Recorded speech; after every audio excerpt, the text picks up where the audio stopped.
Yes, brother. My friend is Hindu, and God is not there in stones, trees, incense. Then they ask this: why you bow to only Kaaba? Why not in other directions? Well, that's the question that, in short, if idol worship is prohibited in Islam, worshipping stones and idols, etc., then how come you bow down to the Kaaba?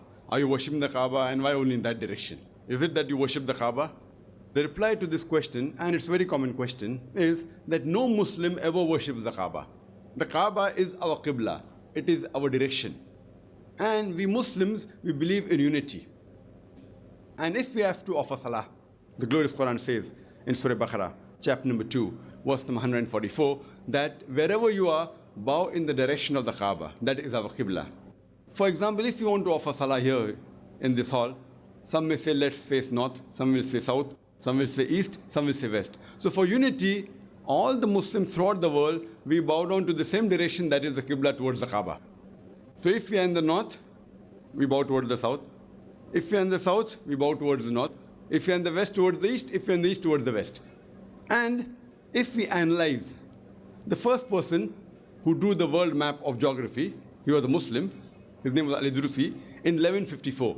Previously, the Muslims, when we drew South Pole on top and North Pole down. Kaaba was in the center. Later on, the Western cartographers came and they turned the map upside down.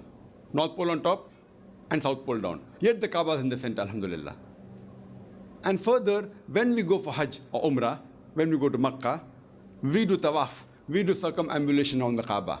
The reason is because it is a command from Allah subhanahu wa ta'ala and our beloved Prophet Muhammad sallallahu alaihi wasallam. But if we have to think logically, what I can think is that every circle has got only one center. So when we circumambulate around the Kaaba, we are testifying that there is one Allah subhanahu wa ta'ala, there's only one God. And the statement of the second Caliph of Islam, Hazrat Umar, may Allah be pleased with him, it's mentioned in Sahih Bukhari, volume number 2, in the book of Hajj, chapter number 56, hadith number 675.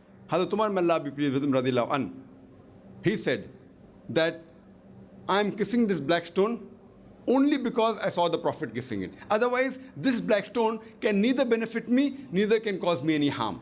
So this statement that the black stone can neither benefit me, can neither cause me harm, is sufficient to prove that no Muslim ever worshipped the Kaaba.